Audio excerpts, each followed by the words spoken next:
Good afternoon, world. Randy Savage 50 here, back with another video.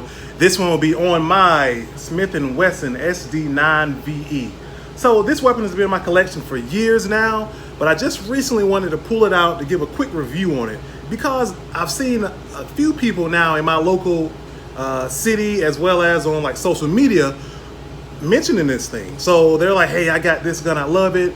Some people are asking them what weapons do they recommend. They're recommending this. Or you'll see somebody's Instagram story and they have this sitting on the couch while they're bopping the music. I'm like, okay, well, people are really liking the SD9VE, but I don't know why. But let me explain that statement, because I say it's a good gun, but it has some quirks, and I'll get to those. So here's my SD9VE. Take the magazine out. The magazine is loaded. Nothing in the chamber. Here it is. It's a nice, beautiful magazine. First off, let's speak about the weapon. Chambered in 9mm. When I bought it, I think it came with 2 of these 16-round mags. I bought this from a pawn shop, so I got a pretty good deal on it. I'll get to the price and stuff here later, but here's the SD9VE. What sold me on the weapon, I could care less about the trigger at that time. I could care less about night sights or anything. I just liked it because it had that chrome and black, or that gray or silver and black. I love that color because I always wanted a chrome looking gun, and I saw it and I said, I've got to get it. I'm adding to my collection. It has front and rear serrations, so that's a good plus. It does have 3 white dot sights, 2 in the back, 1 in the front.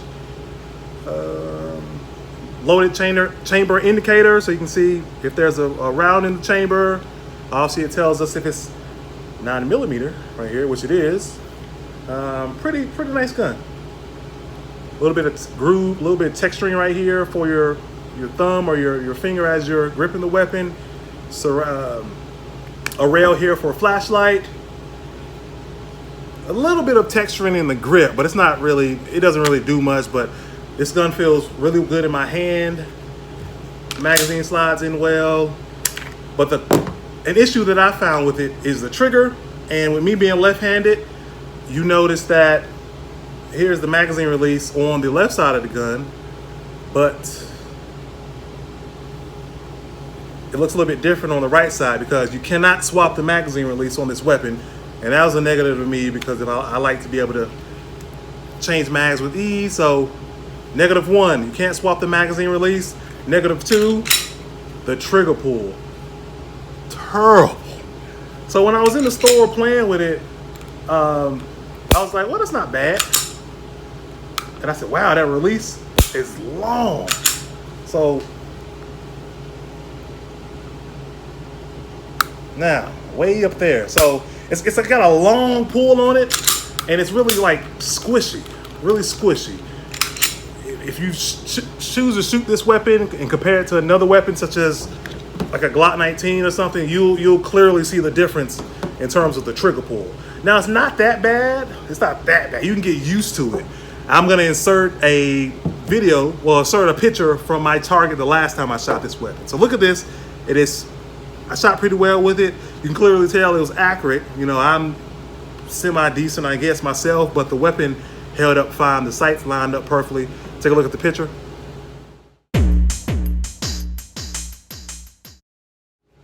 So yeah, it fared well at the range. There was no jamming, no misfires, none of that stuff, no other malfunctions. It performed flawlessly. So there she is. Like I said, they do have some trigger kits that you can get for it. I think an Apex trigger is a good one, and people have some good reviews on it. And with that trigger in there, it'll bring the trigger pull weight to 5.5 pounds. I don't know what the weight is on this one, the stock one, don't get me lying to you, but with the enhanced trigger, apparently you can bring it down to 5.5 pounds. So, I don't know. At that time that I purchased this weapon at the pawn shop, before all this craziness was going on, I got it for around $250 or maybe $230. So I got a pretty good deal on it, and I have it. So I just recently Googled different places, and I've seen them for $330, $390, you know, so I guess I got a good deal on it when I did. But if I was looking for a 9mm weapon for a cheap price, close to $300, I would look for something better, or I'll look for something different. And I think, yes, the weapon's reliable, but that trigger, in my mind, I'm not a fan of the trigger. If you want the weapon in terms of reliability and the size of it, it's a full-size weapon, I would get, well, not full-size, it's size of a Glock, so sub-compact, so we say, similar size to a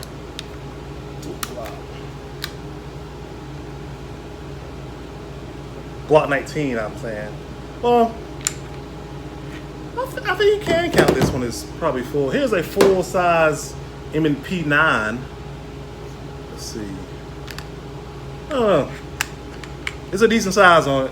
I don't know what they actually write it up as, but I guess you can count it as a full-size weapon. Has a 4-inch barrel on it. Like I said, it shoots fine. I got it. It was used, but it seemed like it was new, and I was proud of that. The barrel still had the rifle and everything in it. It was perfect. I found a holster for it at one of my local gun shops, and the holster is actually for a Smith & Wesson M&P 9 or 40, and it had it for left hand. It's one left hand. That's how I gotta get it, and it holds.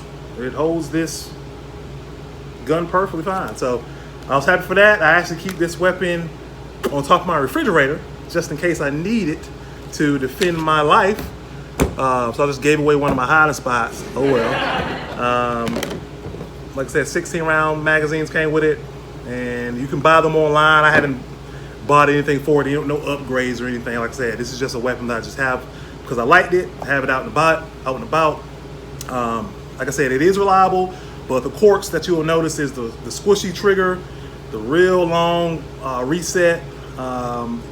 Magazine release is not interchangeable, but that's about it. Like, size wise, you can conceal it. Like I said, like this is my Glock 19. It's comparable in size. You can conceal this. This is my M&P 9, M&P 40. Sorry, you can conceal this. I think I said 9 earlier on this, but this is the 40, M&P 40. You can conceal this.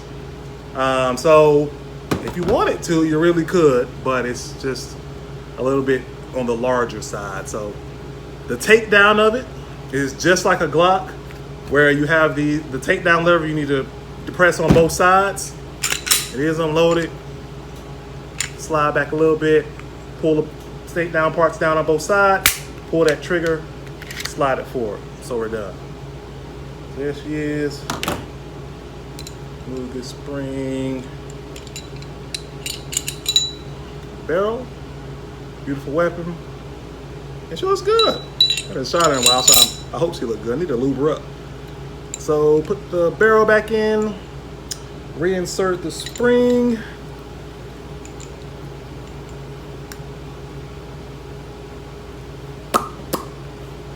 Line it up.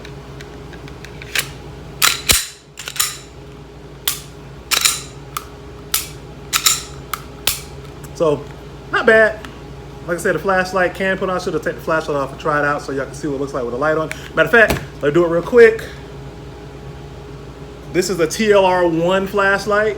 So if you are trying to get this weapon for home defense, or if this fits in an M&P holster right here, I'm assuming it'll fit in a holster that's M&P by like Safariland or something that has a light